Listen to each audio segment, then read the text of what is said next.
What's up, all you ho daddies? Welcome to Talking Down the Highway, What'd you say about my daughter? a Beach Boys podcast. I'm Matt. I'm Glenn. I'm Tim. How you guys doing? I don't actually have any kids, No. but I am a ho daddy. You are. You're a ho daddy. Look, let's be honest. We're all ho daddies. Yeah. Like, none of us, if Valid. any of the three of us got on a surfboard, It would not end well. I would just I would be die. surprised if we even got on the surfboard. Oh, yeah. Right? Yeah. I'd be eaten by a shark immediately. Yeah. I'm delicious. I've attempted. I lived in Southern California in my youths, in my, maybe surfable years. Your surfable years. If there were ever any years that I might potentially be capable of surfing. Did you have a Woody? Hey-o! I'm told that's necessary. I will take the fifth. I lived in Hawaii for a year, but I never surfed. Really? I boogie boarded. Huh. That requires zero skill. Boogie boarding, right. Because you're lying down. You're just laying down. It's easy. You just fall down on a piece of fall wood. down. Yeah, or foam. Or really. foam, Yeah. right. It's like, hey, I'm surfing. Not really. You still have to not drown, so that's a little bit of a skill. A little bit. Yeah. Yeah. It was fun. I would enjoyed it. drown. But yeah, I never surfed. Well, aren't we a bunch of fucking posers? No, we're gremlins Oh, or ho daddies. And or ho daddies. Yeah. Get with the lingo. See, I Tim. think a gremlin is a beginner, right? So a gremlin is actually out there trying to surf. Yeah, we're not even gremlins. We're definitely ho daddies. Ho Okay. daddies, Anyway, yeah. moving on. All right. Well, we're here this week to talk about another Beach Boys album. We know Surprise, lots surprise. more about hot rods and surfing than we did a month ago. I don't. I don't feel like this has been a learning experience per se, but I didn't know what a ho daddy was. I do know more about them. I know what a deuce coupe is, and I know that 1932 is a year. I still don't know how I play that record at 32 RPM, Yeah, well, I know that which I understand would be really slow for a car. I know that girls scream at Beach Boys concerts when Mike Love says Woody. So let's do another surfer album. Yeah. No, they're done surfing. No more surfing. Yeah, they don't surf anymore. But we're not there just yet.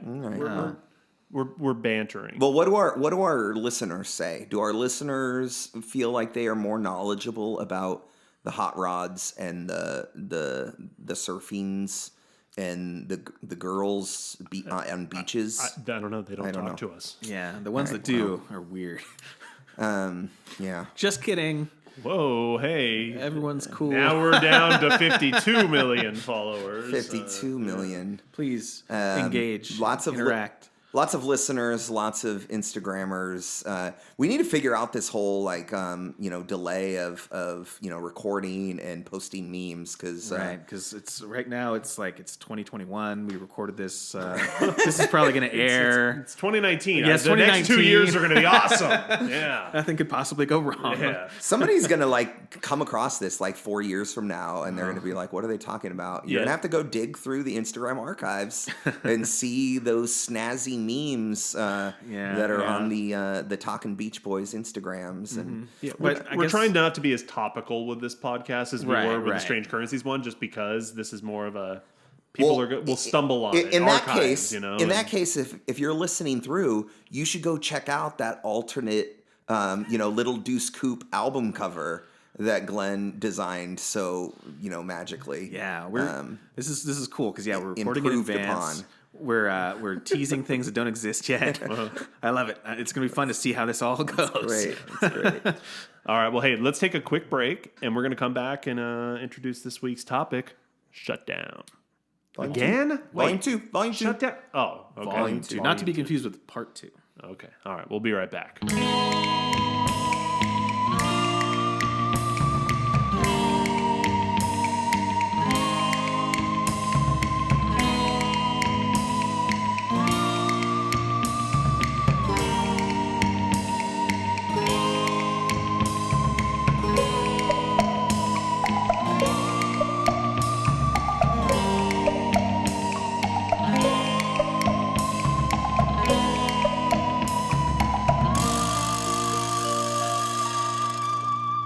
All right, we're back on Talking Down the Highway, Beach Boys podcast, and we're here to talk about Shutdown. This is the third time we've had to talk about Shutdown. Well, what the fuck? Shutdown does not appear on this album. Oh, okay. Shutdown Volume 2. Wait, did we skip an album accidentally? Well, This baffled me. Hold on. For We so got to go long. back and cover Shutdown Volume 1. Apparently, where is that one? I haven't found it on Spotify. I've seen it in a record store. actually, I was at Crossroads. I was gonna say I've seen and it. Yeah. there were like 3 copies of Shutdown Volume 1, but none of Volume 2. I want to seek it out because apparently Robert Mitchum is on there with the song. So it's basically a surf compilation that Capitol put together, which I think is kind of comical because like what, you can't get the Beach Boys to do a 4th album in a year, Right. And was Surfin' USA not enough of a surfer album? We got to have more. So no, the Beach Boys can't do 4 albums in 1 year. Actually, they do. Well. No, I'm serious. So this is their first album of 1964. Oh no. They then have All Summer Long. We got a rough ride ahead of us then, maybe. Then they have Beach Boys Concert.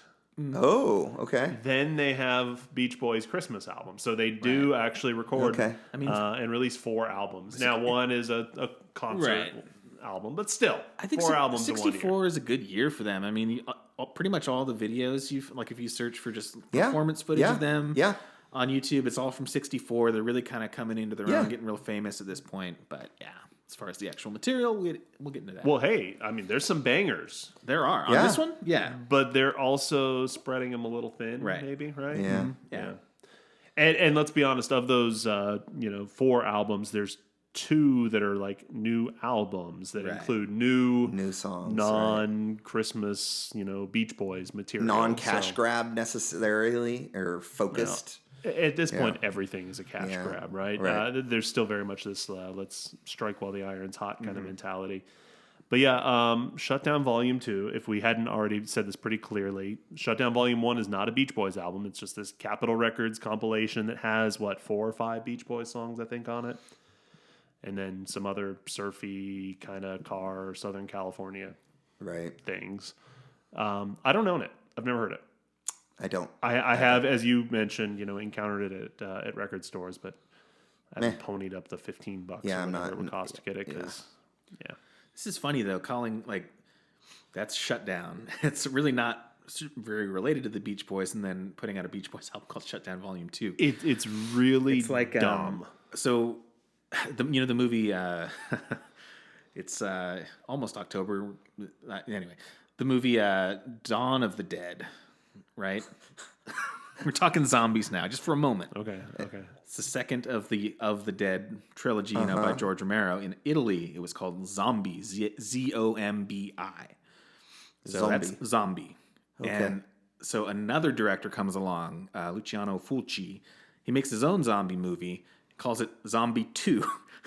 Completely unrelated to Dawn of the Dead. Yet adds the 2. And this all is probably, studio interference, whatever. Probably the same deal happening here with this album. Yes, but it's just funny when a sequel comes out that's not, it's connected by a whole other person and not connected at all. So this is the Zombie 2, Beach Boys Zombie 2. It makes just sense let you all someone. know, I've been working on an album myself. It's called OK Computer Volume 2. Oh, yeah. All right. Yeah. Sounds promising. Yeah. I'm hoping that I can just get some really dumb people to buy it. I'll buy it. Yeah.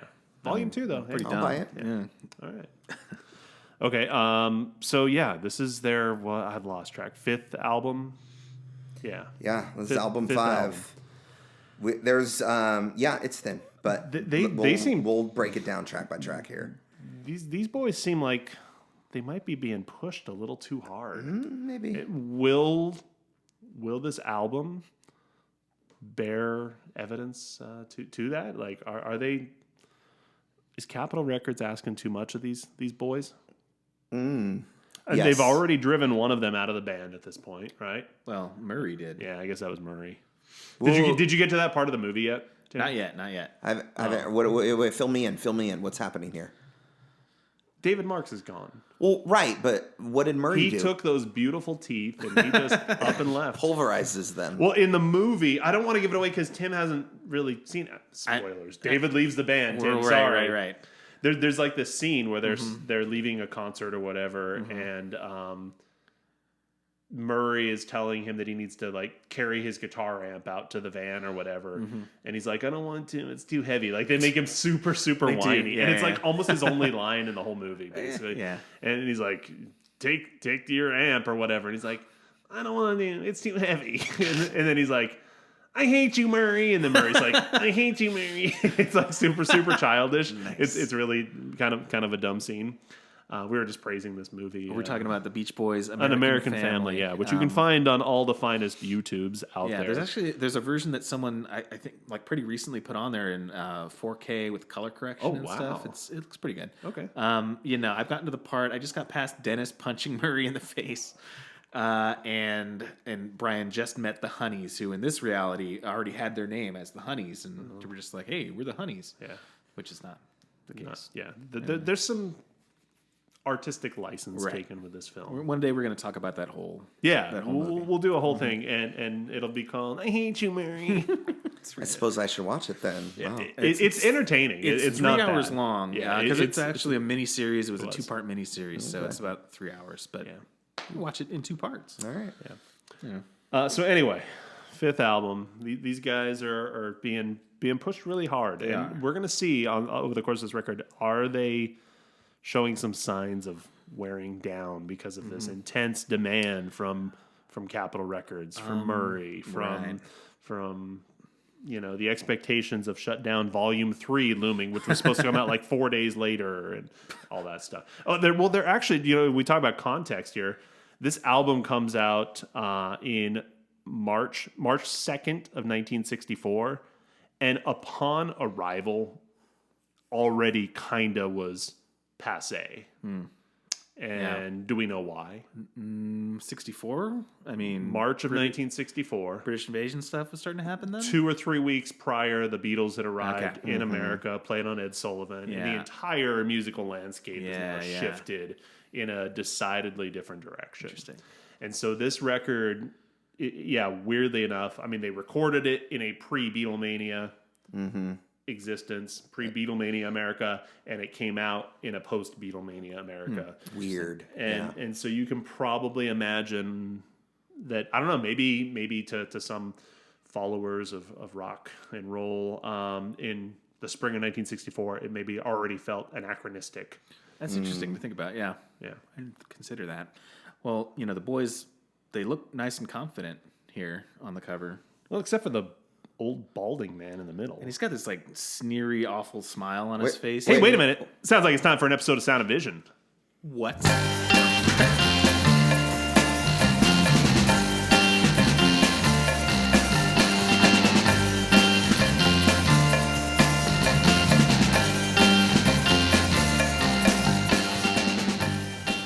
All right, a Sound of Vision. This is where we talk about all things aesthetic using the David Bowie scale to rate it. If we really, really like something, Glenn, we give it a low. David Bowie's masterpiece. Tim, if we don't like something, what do we call it? Never Let Me Down. In which David Bowie really, really... David, what were you thinking? Come on, man. You're better than that. And then if we think, hey, this is all right. I can live with it. It's okay. Let's dance. Let's dance. David Bowie's okayest album. Yep. I keep saying that, but I don't know if it's literally his okayest album. But it's kind of right there in the middle. Yeah. I mean, we've established bangers up front. Space Oddity is pretty okay. Yeah.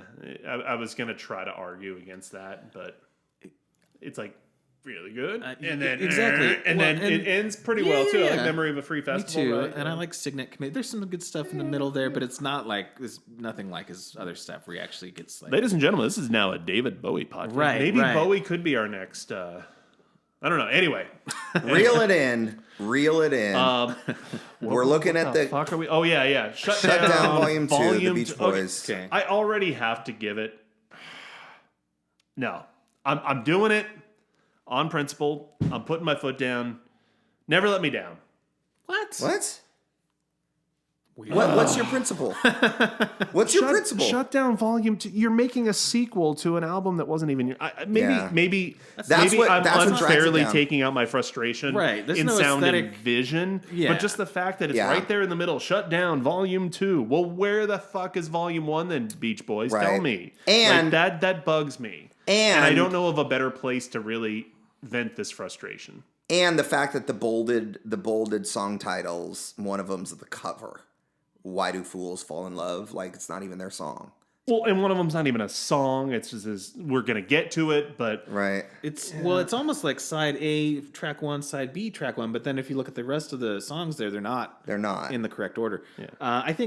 I mean, what you're saying I understand, but I think that's less of an aesthetic thing. Okay, fine. We'll keep it to... I will say that it does also, similar to the previous album, it also makes it look like a compilation. In fact, the whole layout is very similar between these two. They almost look like a duology or something. It does have a compilation feel to the... We get to see the boys. We get to see the boys. And they're with cars. And my favorite color is blue. The color scheme's fine. They got the matching jackets. There's a couple cars on here. There's one crazy fan that's hidden behind a car there in the middle. I don't know how he got in the shot, but what is that dude doing? I don't know. I think he's like the car salesman. I think he's just he's photobombing it. He's the gas station attendant. What is it going to... the job that he was most suited for in his entire life. Yeah. What's it going to take me to get you into this Pontiac? I don't know what the fuck they're standing in front of. I'm not going to give it a low. No, it's definitely not a low. But it makes me. It feels like such a swing in the right direction from the previous one that I almost want to give it a better rating. But no, it's Let's Dance. But no, it's still Let's Dance. It's Let's Dance. Yeah, I'll accept that. I hate the title of this album. It's very stupid. Very stupid. It should have been "Don't Worry, Baby."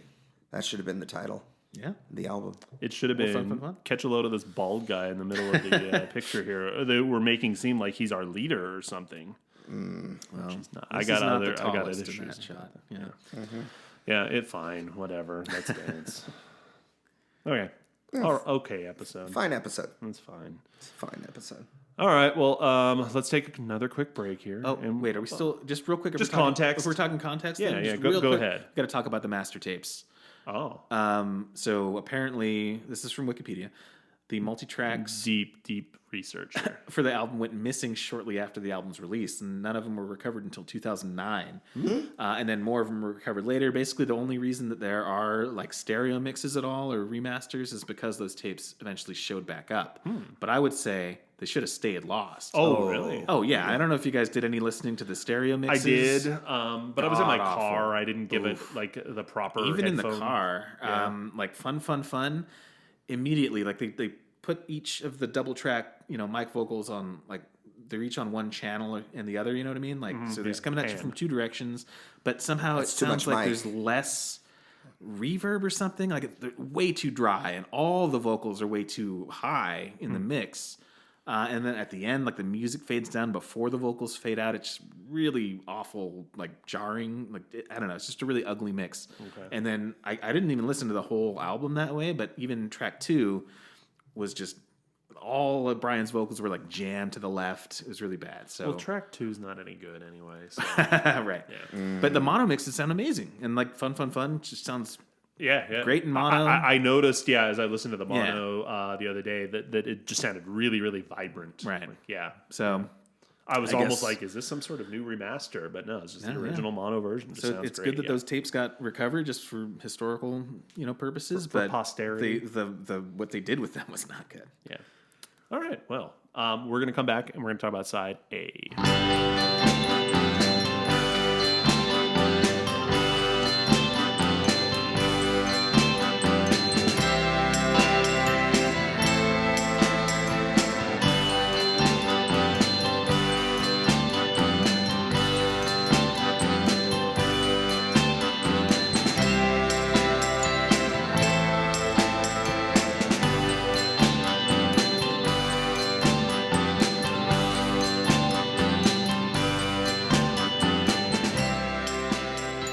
And we're back on Talking Down the Highway.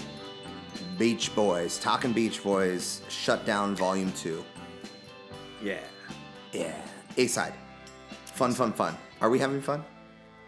Sure. Yeah. I don't know. I guess. I think this is... Okay, first track on this, out the gate, is fun. It says it on the cover of the album. We're having fun. I get post Beatles invasion now, that might start to feel a little hokey. Well, and this is their most Chuck Berry intro yet. Okay, so yes. Somehow even more than Surfing USA. Because this is just Johnny B. Good. Straight up Johnny B. Good. Yeah. But that said, like, this is... It's a banger. It's an iconic It's a song classic. in terms It's a of the classic. Beach Boys. It's sort of like era defining or whatever. Yeah, it is a classic. If you when I was trying to listen to the different mixes, I got really annoyed with this song because I just you hear it too many times. Right. You're like, this is, but it's great. It's a little hokey, but whatever. That's what I. Yeah. It's great. I mean, it's a classic. Mm-hmm. Did they do better in that mold? Yeah. On the next album that we're going to cover, next studio album that we're going to cover, there's I think like the ideal up-tempo early Beach Boys song. But this is a really good one, and I don't know. It eventually leads to the great Kraftwerk homage of. Fun on their Autobahn, which they're not saying fun. It's we're driving on the Autobahn, but it's like it was a Beach Boys homage, and that's obviously I was just banger happy in its own right. And I was just happy to be able to add another not awful song to my hot rod fucking playlist. Yeah. Also, this one is based on a true story. They were in a radio station. And they were having fun. Yeah. And they then were there for an interview. Then Murray took the T-Bird away? Well, no, there was a girl who worked there was telling a story to her coworkers about how, I told my dad I was going to the library and I needed his car because it has the parking pass for the university library. Right. But I went to the hamburger stand instead. Cruise and did this and this to the and that. hamburger stand. Yeah. And she lying... she shouldn't have lied. But yeah, no, and she told that whole story and and then he took the car away, and then Mike and Brian, on their way to the airport or something, they were jotting down ideas and they came up with a song basically based entirely on that woman's experience. Oh, all right. Yeah, so sometimes they write nonfiction. One of the deepest songs. Yeah. All right. As I said earlier, second song, whatever. It's not great. Maybe there's a single version that's better. Maybe. Stop it. Come on, Brian. Stop this is it. the best you can do. Don't worry, baby. Okay. Definitely an all-timer. Bona fide masterpiece. Yes. I think this is the defining moment for me of Brian is a genius. And for me. And wait. You're saying period? No. Well, okay. I have always said, God Only Knows and Don't Worry Baby are my 1A and 1B. Okay. I mean, I would say that pre-Pet Sounds, this is his best. Yes. Yeah.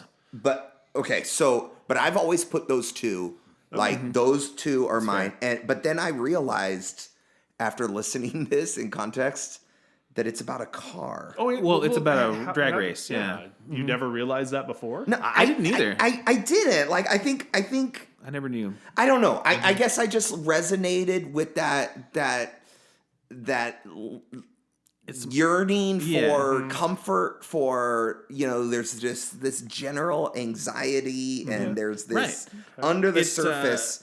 And even if it's about a car, that's my point. Even if it's about a car, there's this vulnerability. Right. There's this real human emotion underneath the surface. And the lyrics are subtle enough that it's not obvious that it's about a car. He says, I should have kept my mouth shut when I was bragging about it, and I pushed these guys too far. And, so he ends up in a race, and he's ashamed or whatever, and his girlfriend's comforting him. But, this is still Roger Christian. Yeah. So, it's not a Hot Rod song. It's not going on my Hot Rod playlist. Maybe I can. Maybe I should. Hybrid, but you're right. It's a very advanced. That's my point. Very emotionally deep, super deep, and that's the difference between the banality of what we've seen so far, right, and that But I mean, good work from Roger Christian here. We were just talking about how sometimes this stuff. I guess it's maybe a little hit and miss depending on how fast he's cranking it out. Either good work, Roger Christian, or bad work, Roger Christian. I wonder. That's my point. It's I wonder if this was there all along in Brian, and it just needed to come out, and somebody's tacking stupid surfing and dropping hot rod references on it, and this one still came through. Maybe I don't know. That's just they work together. But there's a couple different versions of the story on the wiki. Let's see. He says he called Roger and told him he had an idea. They met at the house. They wrote a lush ballad. it was based on something that Marilyn had said to Brian, don't worry, baby, in some context. But so he says, they took a couple days. He knew it was a hit before they finished writing it. But then there's also another quote from him saying, I met Roger in the parking lot and, he gave me the lyrics. I went home and wrote the song in about an hour and a half.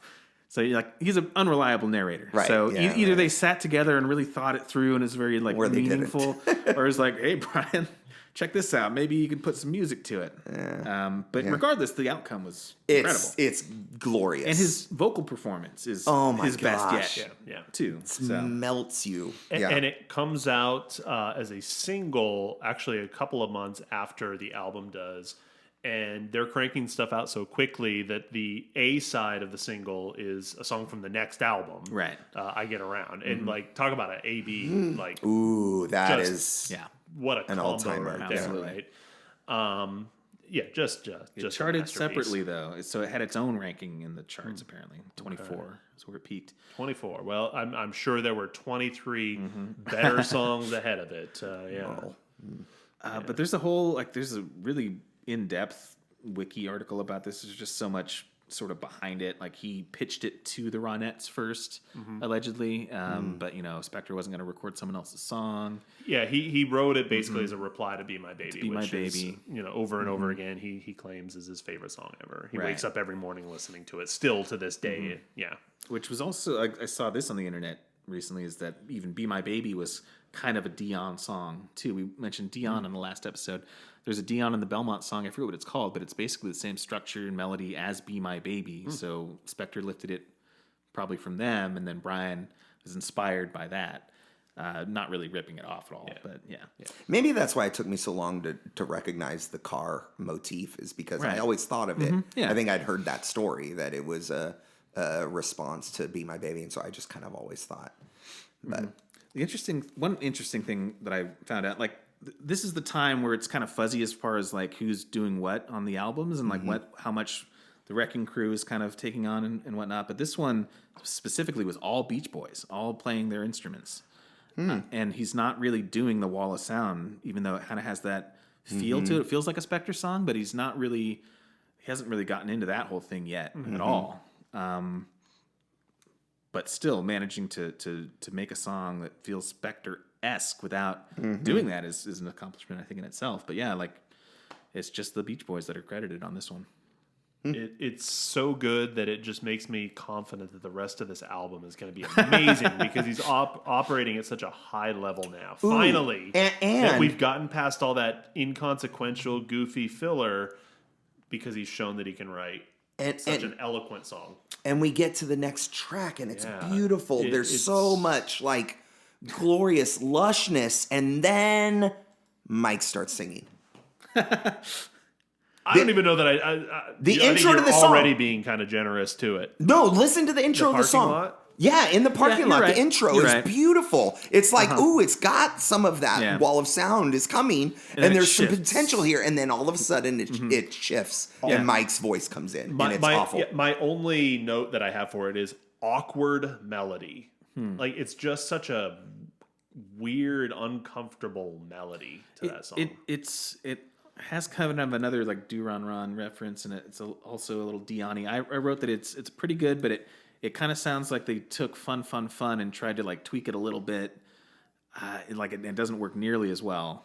I can't even think about what it sounds like in my head right now. Yeah, right. I can't either because again, that main melody is so awkward that it just doesn't stick. Again, though, I will say, that intro, which it's revisited at the very end of the song, is reminiscent or implies that Brian's got all these little things in his mind, and he's throwing these things out, and they're disparate. It's kind of maybe almost a nod to that kind of mode writing that he's been doing, because in and of itself, that intro and that outro are beautiful. I just wish he was surrounded with someone better than Mike Love. It's kind of like I don't know. California Girls has that intro that's almost completely different from the rest of the song. Right. Yeah, it's kind of like he just kind of shifts gears sometimes. But yeah, this does not work as well as that. Nope. Terrible. Yeah. But then it gets better. Oh yeah, it's got to get better after. I mean that's going to be the low point of this album. I know it. This next thing is just embarrassing. It's Cassius Love versus Sonny Wilson. It's a sketch. It sounds like a radio station promo that they were doing, and for some reason, it's in the very middle of one side of this album. It's not even some like little thing at the end. It's It was like a radio promo? no, it sounds like that. It does. Like, no. Listen to these I think goofy boys. even a radio station will be like, no, this isn't working. Well, We're going to cut it for after 30 seconds. I was going to say it goes on for 3.5 minutes. Yeah. And it's just Mike and Brian making fun of each other singing. It is dumb. literally by a good margin the longest track on the album. Because when you're really hitting comedy gold like that, you got to stick with it. And it's like that weird, I don't know. It's like, you'll watch an old episode of Saturday Night Live. I can barely say that. And you don't understand why it was funny at the time. Mm-hmm. That's kind of what this feels like. We're like, what are they talking about? It's so weird. It's like cringy, weird. It's very juvenile. I guess some of them are still children. Boys. Yeah. The only value is that it does have like some of them speaking, and I try to figure out who's saying what. It starts with Al, but I'm sure like Dennis and Carl are chiming in there, but I don't know who's who exactly. But I guess I could look into that, and then I'd know what their speaking voices sound like. I don't know. It feels like it feels like a cheap gimmick to tease their greatest hits, because they go and they tease them out, and they are awful actors. You sound like Mickey Mouse. Yeah. Okay, here's the other interesting thing about this. Again, it's so weird. I've got a big problem with it, but you say your piece first. They're joking, but you get a sense that they're kind of not. Like, I wonder if this is kind of like a genesis of the Mike and Brian feud, because like he's like, Mike goes, you squeak like a mouse. Anyone can squeak like a mouse. That's what you do. It's just like, I think it feels pretty playful. I at this point, I don't know if that has crept in yet.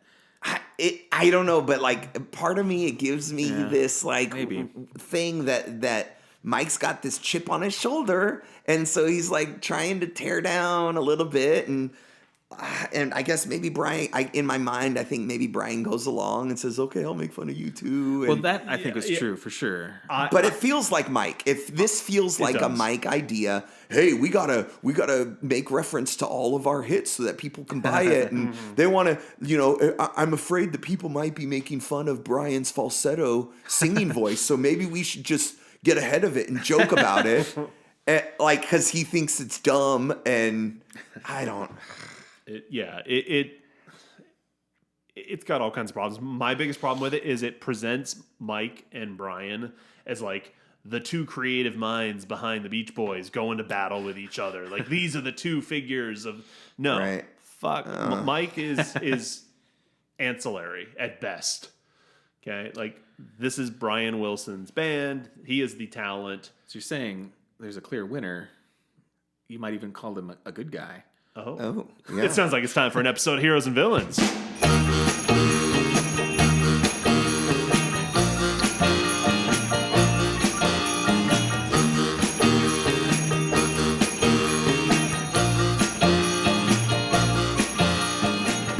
no, I wasn't saying that at all. I didn't. But okay, huh? Heroes and Villains? What? This is awkward. Wow. No, it's Heroes and Villains. This is where we talk about the heroes okay. and the villains, whatever it is we happen to be discussing this week. And this week we're talking about Shut Down Again? Volume 2. Shut Down Again? Yeah, no, the official title is Shut Down Again What? All right. Oh, Volume 2. That's so, right. Okay. We got this Heroes. stupid fake argument. Between Cassius... Clearly the hero is Brian. Love and Sonny Wilson. And I guess everyone who's not Mike. The hero is anybody at Capitol Records or within the band who tried to stop this track from happening. I was going to say that the villain is certainly whoever's idea this was. Yeah. Which, let's be honest. It's got to be Mike. The villain is Mike Love, because this has to be Mike Love's idea. It has to be like... He was probably thinking, oh, this is going to be so cool. People are going to love it. They're going to laugh so hard at it. Well, and I think, like, Glenn, you were saying it felt like... Maybe he's got some real animosity here or something like that. Yeah. I was saying I didn't really sense that. I think what I sense is kind of like it was his idea. Like I don't know. It's not animosity. It's like douchiness or like Yeah. cockiness, I guess. Yeah. It can be two things. Right. But I don't know. He's at this point in their whole timeline. I think he's still having fun. He's still like thinks he's the shit. So I don't know. Like, I'm sure he wants to tear Brian down a little bit, but not because he feels slighted yet. Just because he thinks he's the shit. I don't know. Yeah. You know what? Villainous regardless. This actually sounds like it's time for... Hold on. Oh, yeah. You can call me Al. Al. Are you come on. saying Call us. Al, Al, I should call call in you and tell us Al? whose idea this was. Al, we want to know Give whose us- idea was give us some Cassius insight. You were there versus apparently, Sonny. so yeah, you got to tell us what the hell was going through the minds of anybody involved in this decision. Yeah. So yeah, you can call me Al. Do we have a log of all of our "You Can Call Me Al" questions? We need to like record these so that when he listening. finally Wait. He's when we putting finally down- get him he's to jotting call down some in. notes. You're saying we need to record these? He is on Instagram, and I'm sure it's like an intern or something. Okay. But maybe not. So once, the first Call Me Al episode drops, I'll start reaching out to him until we you get go. blocked. Hey Al, you can call us and let us know whose idea was Cassius versus Sonny. Yeah. And when we talk about baldness, we're only talking about Mike Love's Yeah, baldness. Yeah, because he cares. Hairline, Yeah. Al's like, whatever. I am who I am, and we like that. We respect Yeah. that about Al. We like you, man. You're cool. Call us. But really, please. Anyway, good episode. Yeah, solid. All right, how about, do we have anything else we need to say for heroes and villains before we close that out? No. No? All right. Stop picking on Pretty good Brian. episode. Leave him alone. Let him create some art. Yeah. Yeah. All right. Well, hey, on that note, this next song, it's fucking great. It is Warmth of the Sun. I love it. Love it. Yeah, I didn't really know about this song. It is really good. I learned that they wrote it on the day that John F. Kennedy was assassinated. Correct, yep. They may or may not have started writing it before they heard the news, but lyrically it sounds like, I mean, I don't want to give him too much credit, but there's a quote from Mike here talking about the lyrics being kind of like a, they're not going to write about it specifically, but they're going to write about the feeling of like loss. Like, like thought I was in love with this person and she rejected me, and now, what is he actually has a really Her head exploded right in front of me. Unfortunately, there's a really good quote here from him. He says, "Yes, things have changed and love is no longer there, but the memory of it lingers like the warmth of the sun." Maybe Roger Christian wrote this he did for not. him. Yeah, I'm not giving him. Okay, so I have a theory. First of all, the I have a song's theory. beautiful. Mike Love eats dog food. The song is beautiful. It's another one for Al. Hey, you can call me. The Warmth of the Sun is beautiful. I hopped on to try and find the credits, and yes, Brian Wilson's lead. So automatically that confirms beauty. Great lead vocal. Yes. Yeah. And he wrote it, and Mike Love is also credited as a writer. And I said, and so I have a new game that I like to play. Find the Mike Love contribution credit. What did Mike Love contribute to this song? And so I went through the song, and here's my theory. Okay. Brian has written the whole song. It's beautiful. It's composed. It's wonderful. And here's Brian writing, "The love of my life, she left me one day." All that nuance you're talking about, right? Like, she left me one day, the warmth of the sun. It's this, right? I cried when she said, "I don't feel the same." And then Mike barges in and says, "No, you said day. It has to rhyme. So you need to add the word way. I don't feel the same way." That's my contribution to the song. Okay. That's the only thing Mike Love maybe added. he busted in with a saxophone and just went. The only line he came up with was like, "I think of your arms" or whatever, and that's it. That's it. He's got a thing for arms. Hey. And that chorus would have been better if it was she left me one day, I don't feel the same. Yeah. It's not as on the nose, but they added the way. That's Mike Love's contribution. Yeah, way to do that. All right. That's well, my hey, theory. We got to move on. We're a little long already. Okay, all right? but just very, very briefly on this. This is one where like some Wrecking Crew guys show up. Hal Blaine though plays the bell tree, not the drums. And just quick fun fact: this song was covered by Murray Wilson some years later on his one and only. Yeah, the many moods of Murray, right? Yeah. Which I haven't listened to, but I haven't either. I find it at the record store all the time, and I'm like, should I? But it's always like $25 or $30. I'm like, geez, not for a novelty buy. All right, let's close out the A-side with This Car of Mine. Mm-hmm. It's kind of a throwaway, but I like it. It has charm. It's a Dennis vocal. Mm-hmm. I was going to say it's a dumb car song, but it's not as painful because it's Dennis's lead, not Mike's dumb. Right, and he hasn't had a lead in a while. Right, and I like the kind of weird like I don't have the lyrics, but he's like no slow poker, just kind of ba-doo ba-doo. I'm not making any sense right now, but the song doesn't make much sense either. Yeah, it's definitely the best one in which Denny's at the focal point on this album, and we'll get to the other one. Yeah, but, right. All right, well, hey, that wraps up side A. Let's take another quick break. We'll come back and talk about the flip side.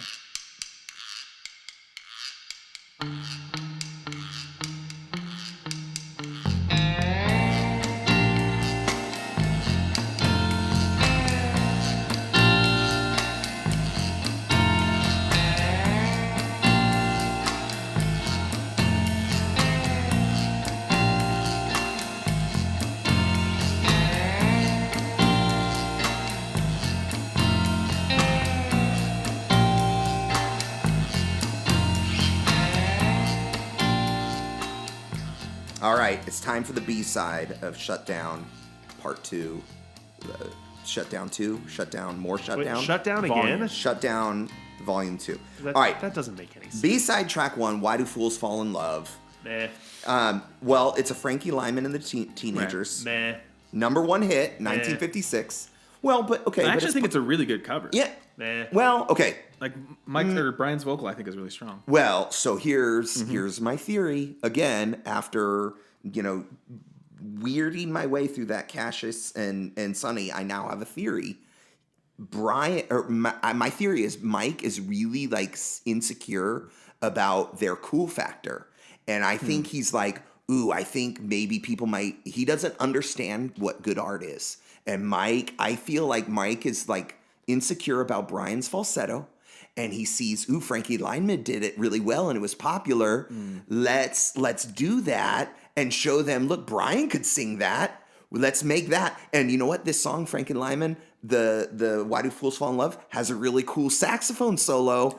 I can do that. I can play saxophone. So let's do this song. Brian can do his falsetto and I can play my saxophone and people will be like, oh yeah, this was a popular song when Frankie Lyman did it. Beach Boys can do it too. So you're They're saying cool. that somehow in 1964, Mike Love is staying on the vanguard of what is hip and cool by wanting to cover a Frankie Lyman song? That is my point, yes. It kind of tracks, but the hilarious thing is that... This, by the way, is the year in which the Sonics recorded The Witch. Like, okay, cool. This is so lame. This is the one song where like none of the Beach Boys played their own instruments too. This is like all Wrecking Crew guys. Jay Migliori did the sax. Hal Blaine's on the drums. Yeah, the only sax on this is Shutdown, or that Mike plays is Shutdown Part 2. That's what I'm saying. That's a saxophone crack. That's what I'm saying. And it's kind of a joke, like right at the start of the song. It absolutely is. It sounds terrible. Yeah. And if you listen to the original Frankie Lyman version, the sax solo is really cool. And right when that saxophone solo should come in, it's Mike Love 2-note sax, and then it's like, oh crap. And so like Brian tries to rescue it with like a vocal arrangement riff, but it's already ruined the solo. And It's like I said, I think it's a solid cover, but yeah, whatever. Yeah.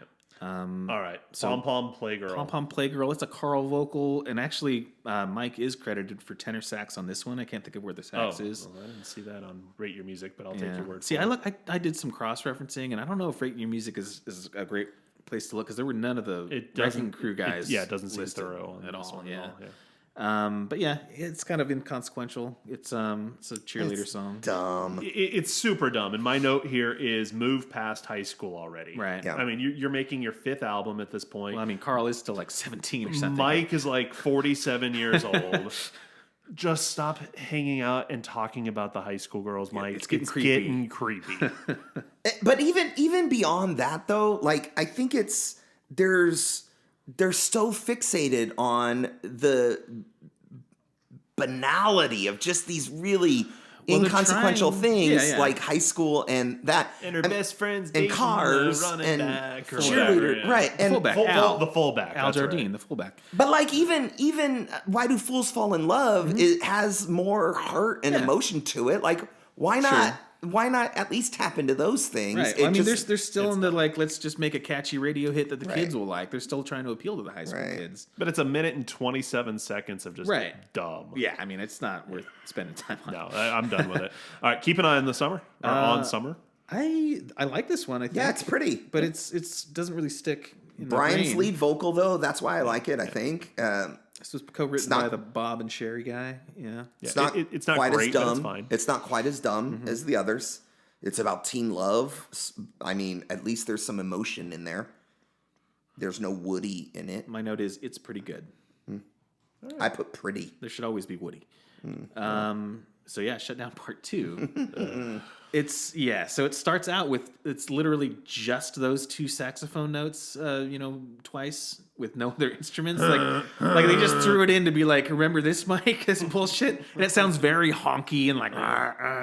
So it's almost like he's honking down the highway. Oh, what do you know? Whose idea was it to write a Shutdown Part 2 and feature Mike playing two notes of saxophone? Well, I think that's I don't think it reappears in the song. It's just at the beginning. Yeah. And Carl wrote the song, so I assume it's Carl taking the piss. No, that is unfair because I believe that Carl wrote this banger, okay. And Mike's like, and hey. somebody was like, "Oh, let's call it Shutdown Part 2, and I'll put my sax part on here." It's Mike's fault. Okay. It was Mike's idea. What I think is interesting is that the song is called Shutdown Part 2, and the album is called Shutdown Volume 2. So. Well, this is part 2 to their song Shutdown from their other album. Yeah, I guess. It's whatever. It's fine. It's dumb. It's instrumental. Who cares? All right. Well, smells hey, like Mike. They got to end this one strong. I mean, this album started really strong. So what do we got next? So Louie. Mm-hmm. The one thing I will say about it is that it's ambitious in the sense that it starts out being the Pharaoh's version, and then switches to the Kingsman version, and then switches back to the Pharaoh's version. It even has a little key change in between. Like the doop doop doop doop doop. That's that's that version, but then they get into the more like garagey rockin' one. So I don't know. They were trying to combine the two, I guess, but why? Well, I mean, the Kingsman, 1957 version of this has kind of always been alluded to as kind of like the 57 or 63. Well, the Kingsman version was that 63? Yeah. Oh, well, whatever. It's always the Richard Berry version was the 57. Yeah. And the Pharaohs. That's what got it. But the Kingsman version was always seen as kind of like that Rosetta Stone of garage rock. This is garage rock. Yeah. And maybe this is them trying to align themselves. Trying to dip their toe. Yeah, we're a garage rock band. It's as I called it in the catalog crawl, anemic. Yeah, Okay. it is a lifeless cover, and then the only note that I have here for it is Dauber voice. Right. Hi, Coach. Like I don't remember anything about the show Coach, except I assume that Dauber began everything that he said by saying "duh." He's Patrick Starr as well. So apparently this is another Carl lead. And the low part I assume is Mike. I feel like there's a Zappa version of this song where he does the exact same, but it's also on the Pharaoh's version, so I don't know. But yeah, Love is sounding particularly dumb. It's dumb. Yeah. It's so lifeless. Yeah. But should we end the album there? End it with a banger, please. Come on. My one note for the final track, Denny's drums, was good for him. Let the man have a drum solo. It's a minute 55 of Dennis banging on the drums. Fine, whatever. Here's my prepared remarks. Yes. Sounds like a drum solo performed by a guy who had been playing for a year and a half and whose own brother would soon largely replace him with session players. Good for him, though. Here's my prepared note. Denny drums, alligator greater than Mike's sax. Yeah. See, there you go. Yeah. I like that.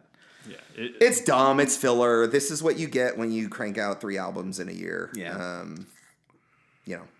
4. This one is particularly sad considering how strong the first two songs are. Yeah. I mean, How do you, this is what makes it so weird. How do you justify that in the rankings? Like, how do you rate this album that has, in my opinion, maybe 1A, maybe 1B of the greatest songs the Beach Boys have ever done? I mean, yeah, go ahead. I have a rating. I'm just going to give my rating. It's Oh, no, we're not there yet. We're not there yet? We're not for album rating just yet. Almost. we do that before the next break, though. We will do that before the next break, yes. But Okay. it's 3 really, really good songs, one of which is, yes, an all-timer. Yeah. But everything else on it just sucks. It's not good. Yeah. I mean, Keep an Eye on Summer's fine. But, Forgettable. I mean, and some of these, they're not, like, aggressively offensive, like This Car of Mine and such. Yeah. But it's just dumb. It's like, just slow down. Take more than 4 months. But then I wrote in my write-up on the catalog crawl of, well, maybe 3 great tracks were enough to satiate the fans who only needed to wait a mere 4 months between Beach Boys albums. Yeah. It's just the guy in charge of the band already seems ready to move on to something bigger. Now is where I think they're really stifling. I was going to say the artistic growth of Brian These Wilson. 2 albums are definitely a dip. It's like a weird little period there. And for that, I kind of hate this album. Yeah. Because he might have been ready to move on to again, some really, really great stuff by this point. It's just, they're like, Yeah. it's been 2 months, Brian. We don't know that you got another album ready, so you better get your act together. Kind of, it's just... Or let's throw 2 minutes of Danny drumming on the drums. Yeah, I feel that. Still, that's 3-4 really good songs. Right. And 1 incredible song. Yeah. All right, so on It's our better scale, than Deuce Coupe.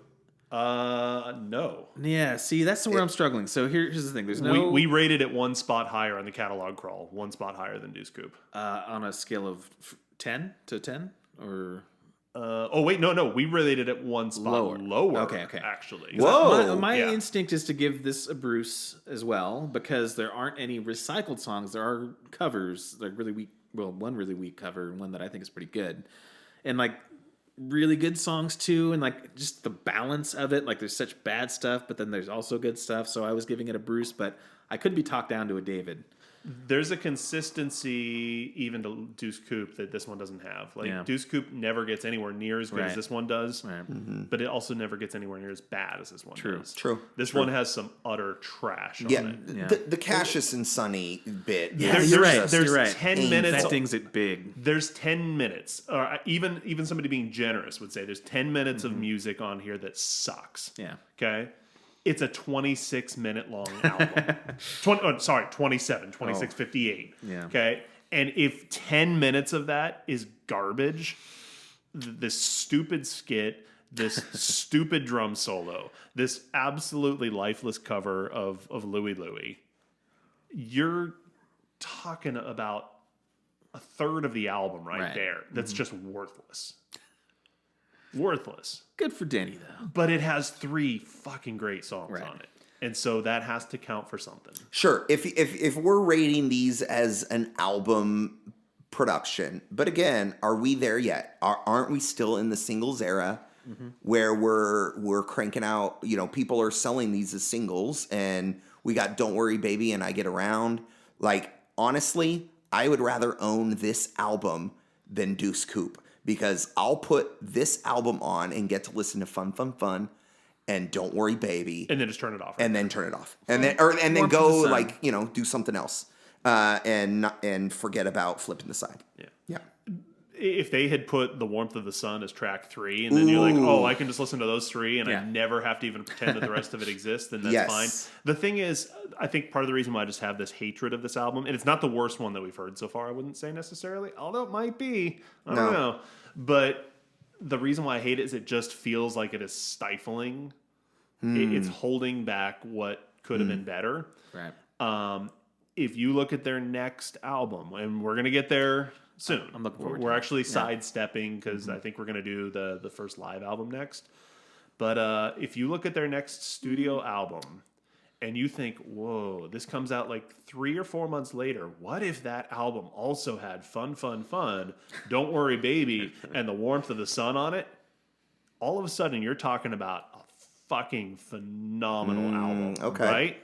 I can see that. And this album it's like, it exists because it needed to exist.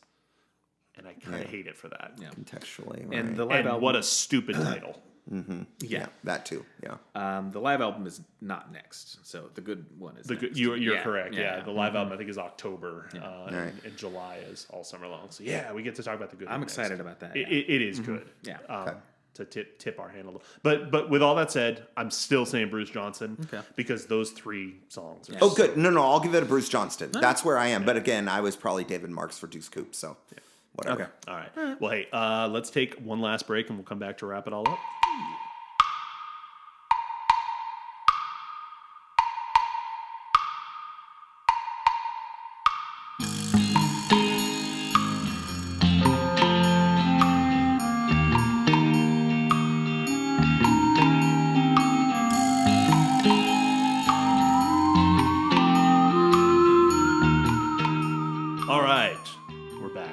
Had some fun.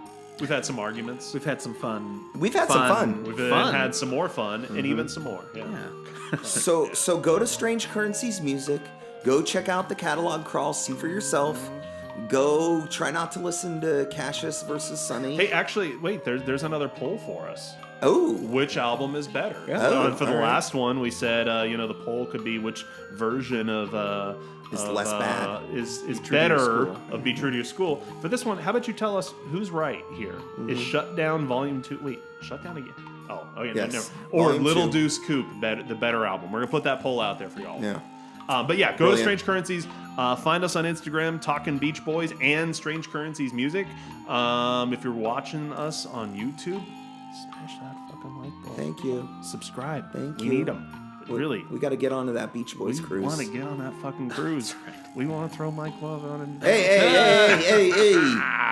Our lawyer. We want to see John Stamos zip line in onto the ship from a helicopter. Absolutely. Yeah. And we also want to free the suffragettes. Yeah. Yes. We assume they're still on that ship. They are, yeah. All right. Well, hey, for Talking Down the Highway Beach Boys podcast, I'm Matt. I'm Glenn. I'm Tim. Later. Bye.